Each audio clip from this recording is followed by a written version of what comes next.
Friends, നമ്മളിവിടെ ഒരു solar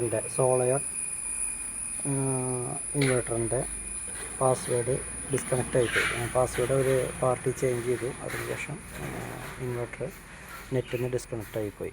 അപ്പോൾ അത് റീകോൺഫിഗർ ചെയ്യാൻ വന്നിരിക്കുകയാണ് ഈ സൈറ്റിൽ. അപ്പോൾ നമ്മൾ ചെയ്യേണ്ടത് ആദ്യം തന്നെ നമ്മുടെ വൈഫൈ നെറ്റും ഇൻവെർട്ടറിൻ്റെ വൈഫൈ കണക്ട് ചെയ്യുക.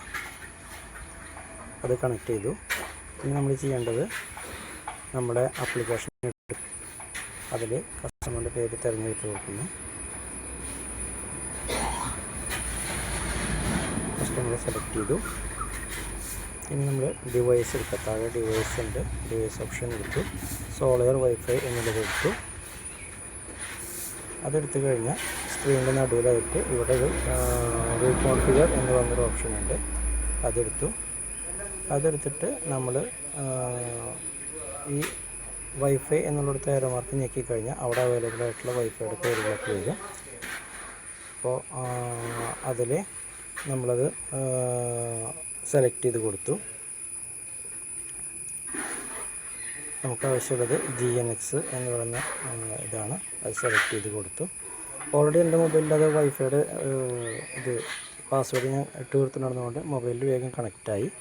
എന്നാലും ഇതിൽ വീണ്ടും നമ്മൾ പാസ്വേഡ് അടിക്കണം. ഇപ്പോൾ പാസ്വേഡ് നമ്മൾ അടിച്ചു.